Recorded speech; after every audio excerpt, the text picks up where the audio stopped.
Hey guys, today I want to talk to you about AI. Now, I know I've spoken about this subject before. You can go back to my podcast on what is AI. I explain the basic things of AI. If you haven't listened to that, I would go to that podcast and then come back to this one just to give you a refresher if you've heard it, if you haven't heard it in a while. But I want to talk about something I came across. So, I'm sure you've used AI. I've used AI. All of us have used AI.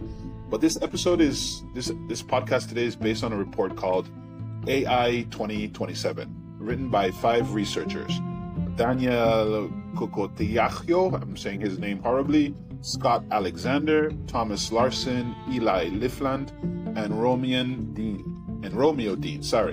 These are experienced AI forecasters. Daniel, for example, has written other scenarios that predicted many things correctly. Eli is one of the top forecasting experts in the world.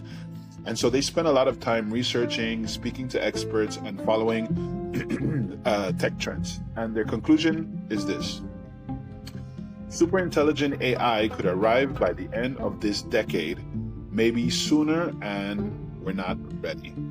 So this is what we're going to talk about today. So let's go back really quickly.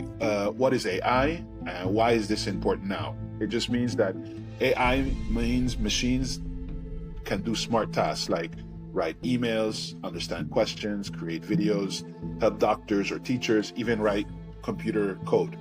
Now, right now, AI helps us with small tasks, but in the next few years, based on AI 2027, we could see something very different. AGI. Artificial General Intelligence. That just means that AI can do almost everything a human can do, but better and faster. Let's stop and think. Imagine an AI team learns new things in minutes, never sleeps, and can work all day, every day. Now imagine millions of these AIs working in science labs, banks, schools, and even governments. This is not science fiction. According to AI 2027, this is something that could happen by 2027. Just to remind you, we are in the middle of 2025. AI is already doing office jobs. It can read emails, write reports, and help with customer service. Special AI tools like Devin can write and test code without help. AI is being used by researchers to build better AI, making the process faster every day. Companies are spending billions of dollars building massive AI data centers. One fictional company in the report is called OpenBrain. It represents real-world companies like OpenAI, Google, DeepMind, and Anthropic. Now, these companies are training more and more powerful AIs every year. OpenBrain, remember, fictional company, OpenBrain, for example, creates Agent 1. Now, if you don't remember, an AI agent is just a bot, right?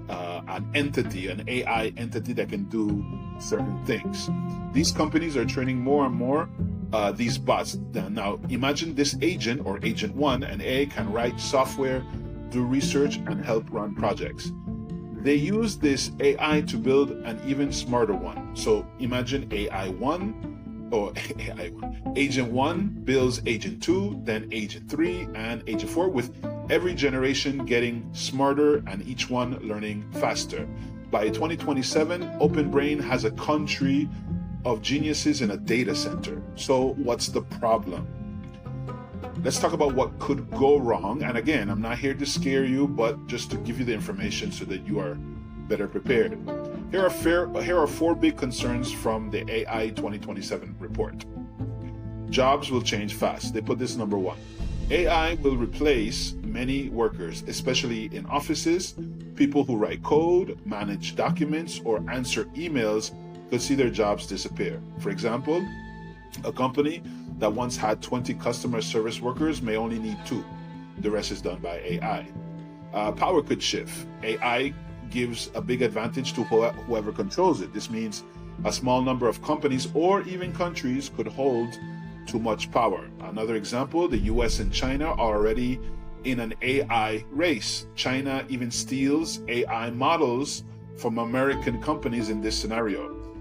Dangerous misuse. AI can already generate false information, but future models could be used to create cyber attacks, or even help make dangerous weapons. Here's an example.